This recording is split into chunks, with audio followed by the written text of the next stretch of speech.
So we're in our final week of the series. I wish that our room was so full that you couldn't get in here.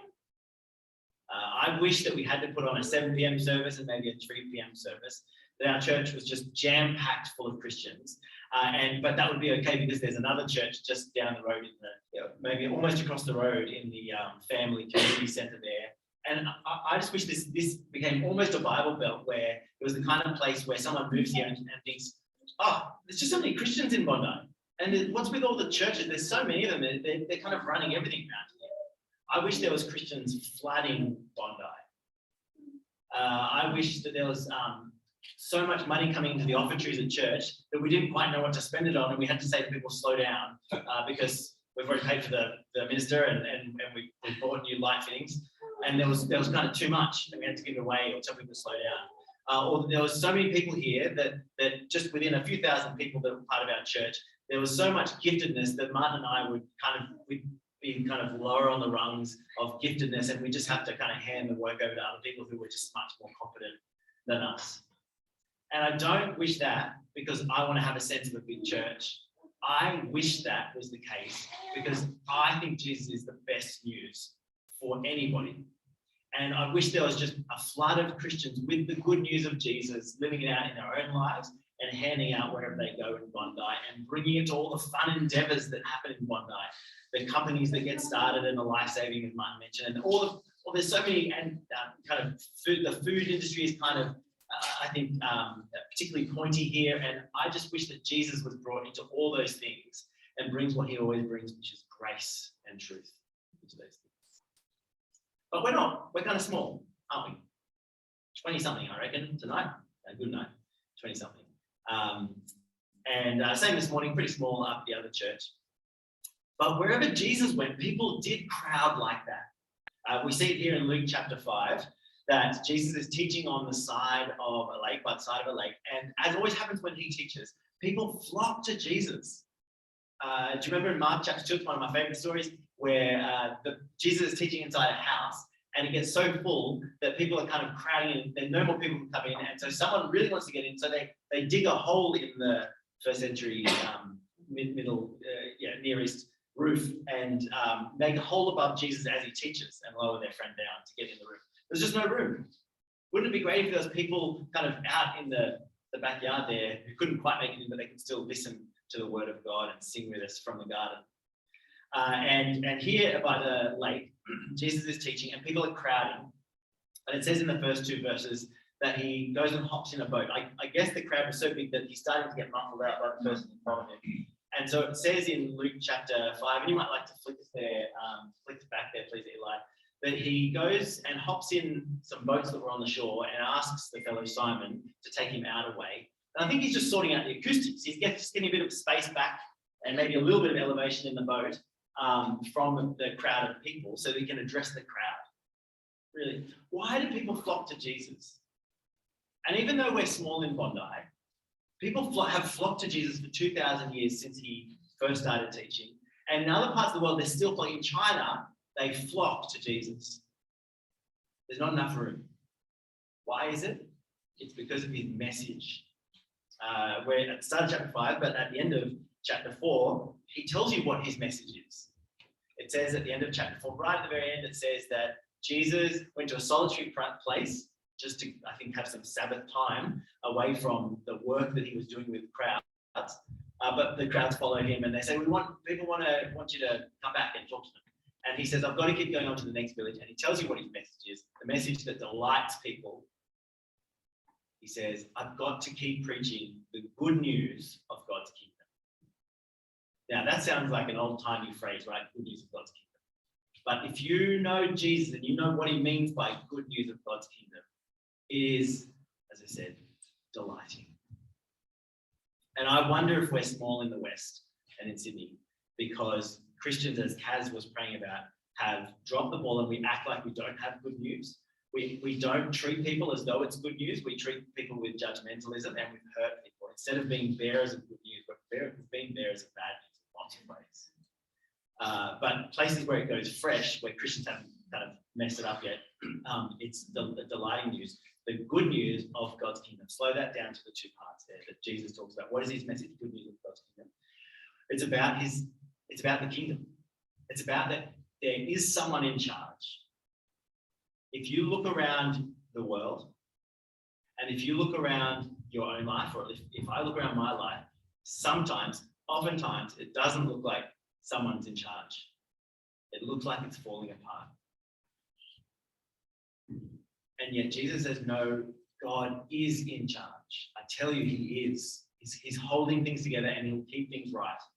And he'll make things right. As wrong and broken and out of order as they are, he will bring them together and it'll be good again.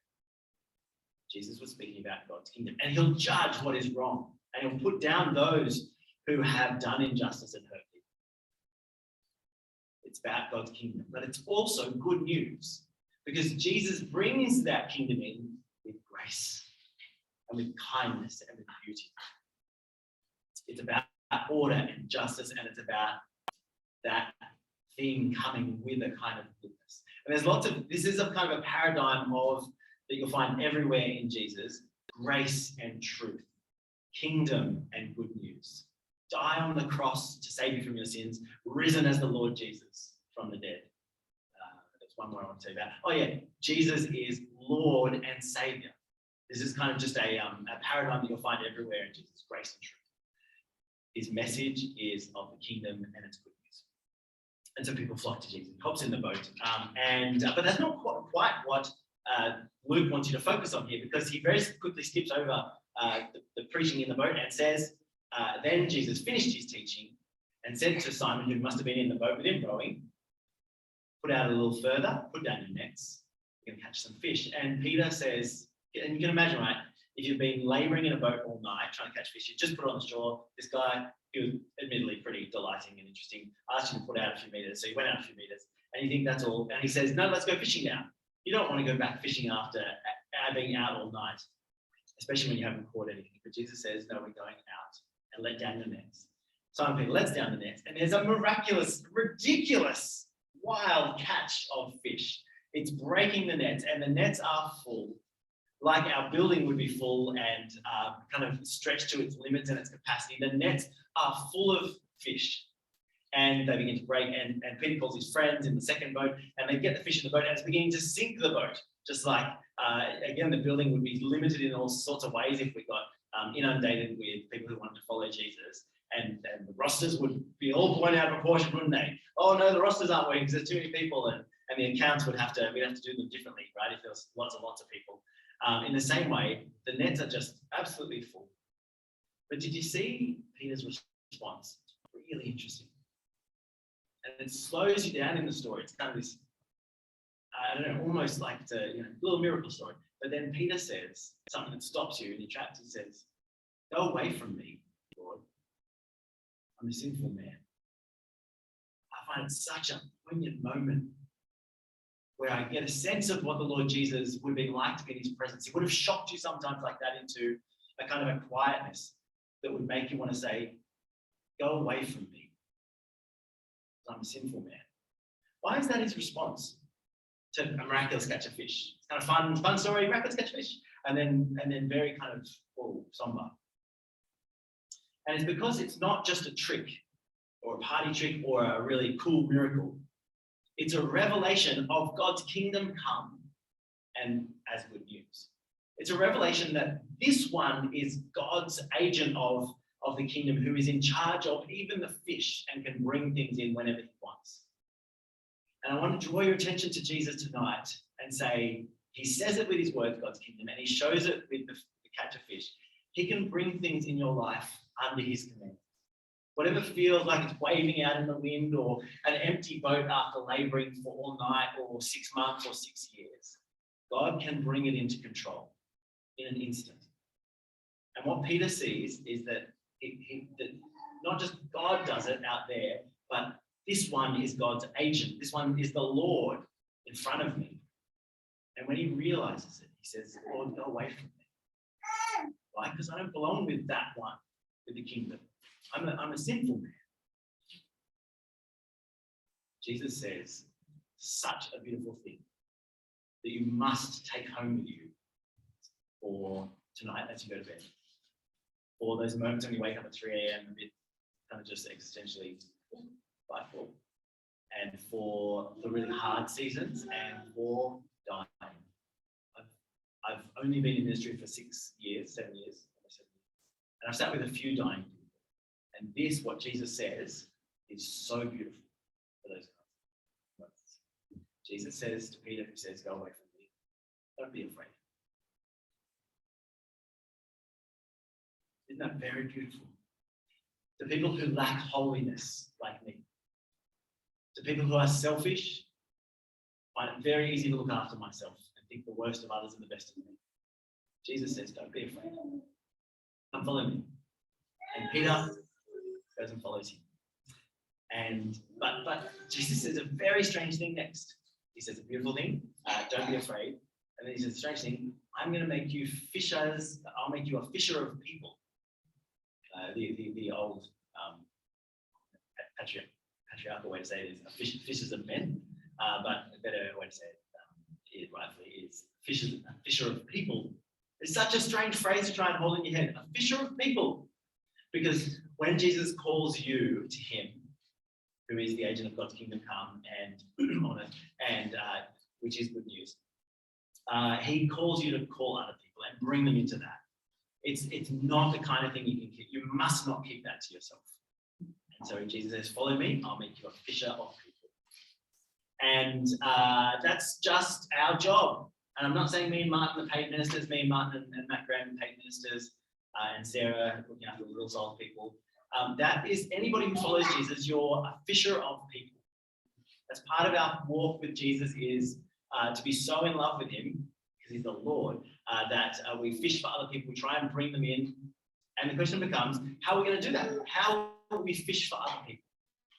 And that's the beauty of what Matt Graham, our other pastor upstairs, has led us through this series, saying, how are we going to do it? What are the actual things we can do to bring people in to Jesus? Because the church has done it poorly in the past. They're like, let's just go with one of the worst, which is in the Middle Ages, sometimes Christian countries, there is no such thing. There's only such thing as a Christian person. But Christian countries would go to another country, kill a bunch of people until they stop resisting, and then just kind of throw a bit of water at people and baptize them, as though that made them Christians, even if they couldn't speak the language and didn't know what Christianity was. Okay, so that's like probably about the worst. No, that is the worst. That is not even fishing for people. That's actually evil. But how are we going to do it? And we've mentioned a few ways that you could or might not want to do it. There's the stand on the steps of town hall and yell it. And again, I won't throw mud at that, because I'm sure they've led people to Jesus. And actually, just recently, I got a phone call from an organisation saying, "Hey, can we come and teach your people how to do walk up at Bondi Beach?" And I said, "Tell me about what you're doing." And wow, that sounds exciting. I'm going to pray for you, but no, thank you, because we're going for a different model at the moment. We're just about to do a series. And so I said, no, we're not going to just walk up to people and say, "Hi, can I talk to you about Jesus?" We're going to do bless. Begin with prayer. So I hope if you follow Jesus, if you're not a follower of Jesus, welcome. I hope you just enjoy being with us and listening in to what Jesus is about a bit. But if you're a follower of Jesus, I really hope that you're praying for your friends to get the good news that you have. I hope you're listening to them. So you're understanding what's going on in their hearts and what things bother them about the world, how they see the world as out of order, because they'll see things that you missed, and notice the unorderedness of the world. And so, yeah, that's important.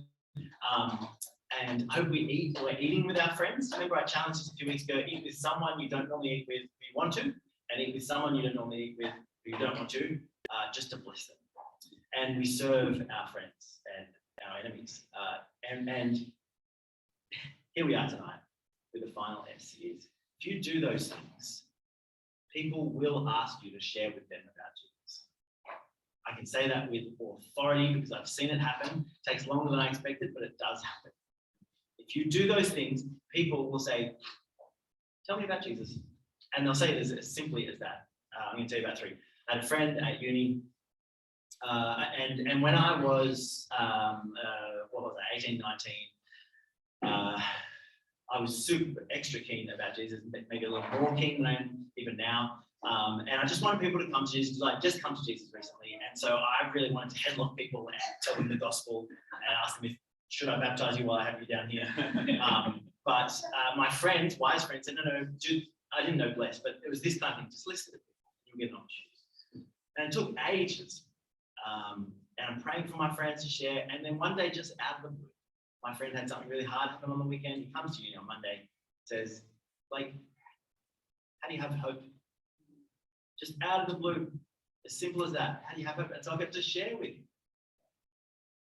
He trusted me. He knew that I knew him and that I wasn't going to beat him over the head with sin or something like that. And I got to share with him. Beautiful. It was a beautiful moment. I'm laboring the point to say, if you bless your friends and don't miss prayer, you might think to yourself, oh, I'm nice to people, good, but are you asking God to be nice to people, to come into their life powerfully? He will do it. And they'll ask you to share with you. And that gets us to the start of tonight's sermon, which is how are you going to, I promise I'm joking. But it gets us to the point, but I want you to feel the point, that's why we've played. Because it gets to the question, what are you going to share when they say, how do you have hope? Or when they say, what should I read in the Bible? Or when they say, what's your deal? You didn't grow up in a Christian family. And I want to suggest that you share your story. You could give them the New Testament and say, read this, but read the Old Testament first. That's not a bad thing, but I want to say there's something simpler and kind of more compelling, which is your experience of the Bible. Tell them that. Okay, let me say it in other terms more simply. Share your story about before you met Jesus, how you met Jesus, and what life's been like after you met Jesus. Just share your story. They've come to love you, which is why they're asking you.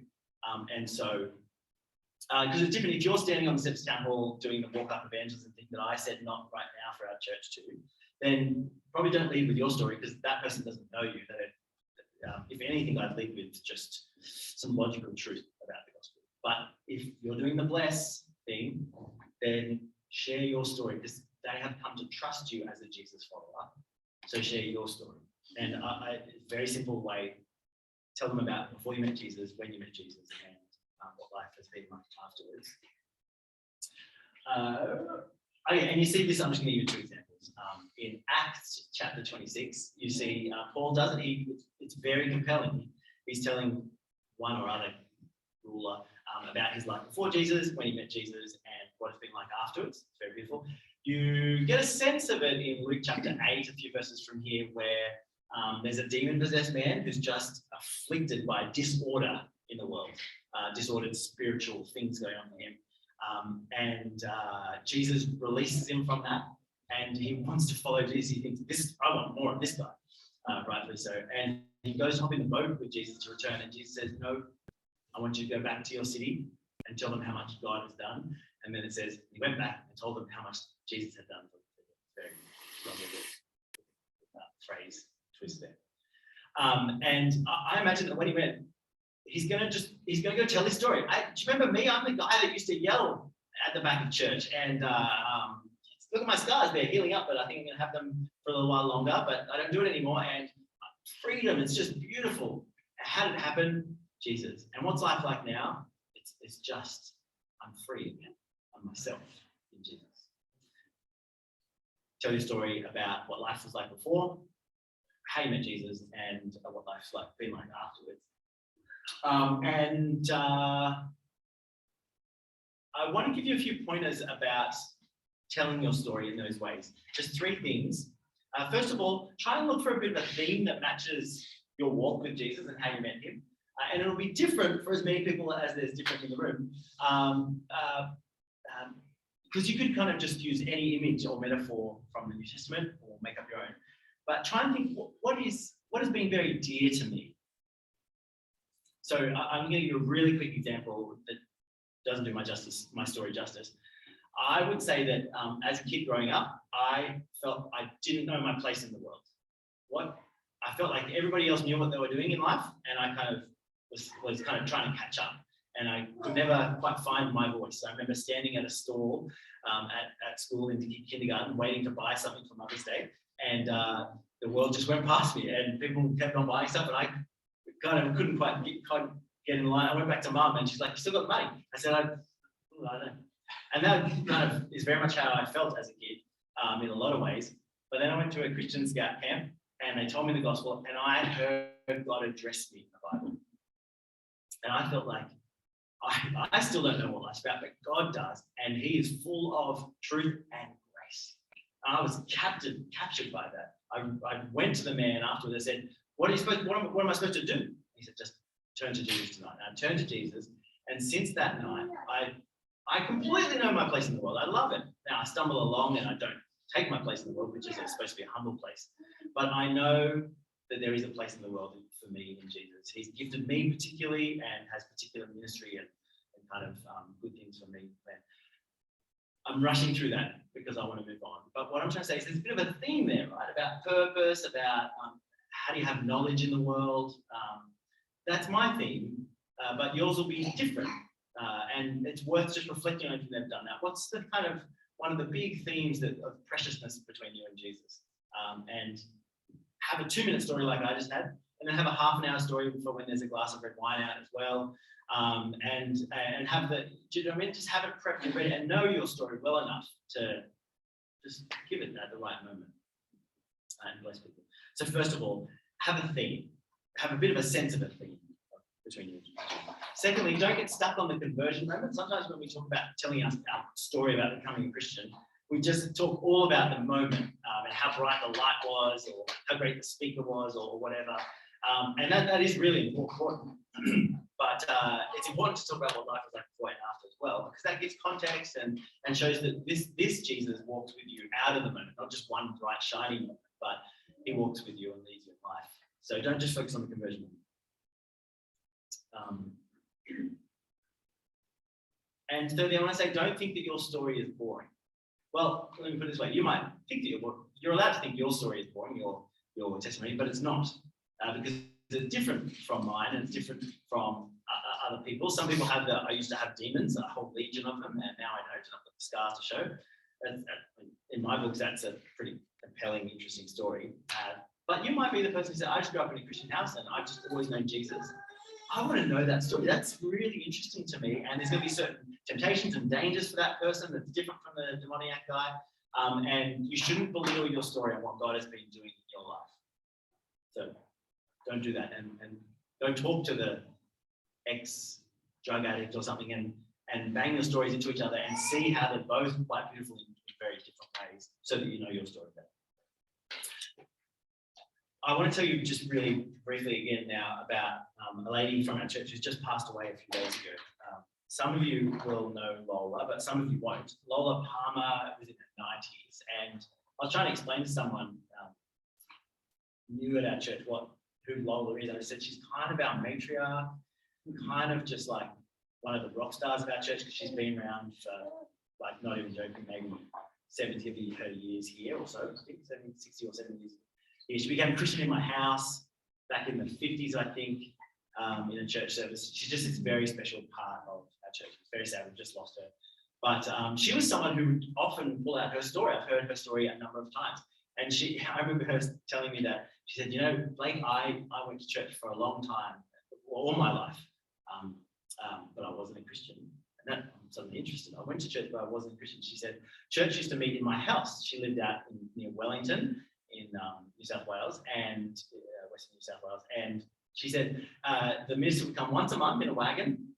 The church would have breakfast in my lounge room, and then he'd do the service after breakfast because it was just a small country parish. And she said, but I wasn't a Christian at that. And she said, it wasn't until I was in my 30s and I came to this church. She said, I was sitting on the back pew, which is where I watch TV from now, which is a bit weird. Sitting on the back pew in my house, listening to the minister out the front, other than my house, and he was praying for someone. And she said, Lola said that she'd lost a child, that she had a stillborn child just a few months prior. And she said, as the minister prayed for this person, it was lovely because he was praying for that person there, but God was using that prayer for me. God was using that prayer to speak to Lola particularly, even though it was designed for someone else. And she said, I just knew God was real and he was mine and he was for me at that point and he was going to get me through. And she said, at that point when I really became a Christian. And since then, and she would talk about how certain her faith was and how much Jesus loved her. And she had this kind of almost playfulness about her and her relationship with Jesus. That was such a compelling thing to hear before she became a Christian, how she became a Christian, and what life was like afterwards. And I want to encourage you, if you don't have that before, during, and after story ready to go, then it'll do you beautiful favors, partly for your own faith. It just encourages you to put your finger on those stories. I want you to think this week. Don't let it go longer than a week. It won't happen really if you let it go longer than a week. Find your story so that you're ready to tell it. And I want to encourage you to ask each other this coming week, or maybe at the curry night, give each other a week to prep, to be asking people, hey, what is your story? I know you, but I don't know how you became a Christian. Not how you became a Christian. I don't know your story exactly, because it's not just about how you became. There you go. Last thing to say is, yes, just to wrap the whole series up, the Blessed series about wanting to share our faith in a gentle and a respectful way, but forthright, and really we do want to share our faith. It's good news. There's a very wise seminar leader that I went to a seminar on sharing of faith, and they said it's very easy, evangelism, which is sharing the gospel. All you have to do is have integrity. Have integrity. Really be a Christian who really is following Jesus and has your heart with him. Is following him, is laying down your mistakes with Jesus as you go and knowing that he leads you forward out of your mistakes. Really be a Christian and really be a good friend. Do it properly. Love people. Don't give up on them when they're a bit annoying. Kind of go with them. And he said, there is almost nothing else you need to do. Just love Jesus and love love God, love your neighbor, and it will come out. They'll ask you to share the gospel. So, and here's a bit of a challenge for you as we. It's worth just thinking about, which one am I kind of dropping the ball on at the moment? Am I kind of lacking in my faith in Jesus and knowing him and knowing what my questions are for him and what's hard for me? Or am I lacking on being a good friend? Maybe I just don't have any friends because I'm too busy with church stuff. I'd say do less church stuff. I'll take you off the roster if you want. We only just published it last week, but I'm up for taking you off the roster if you want to be a better friend for people. Love God and love your neighbors. Let me leave this to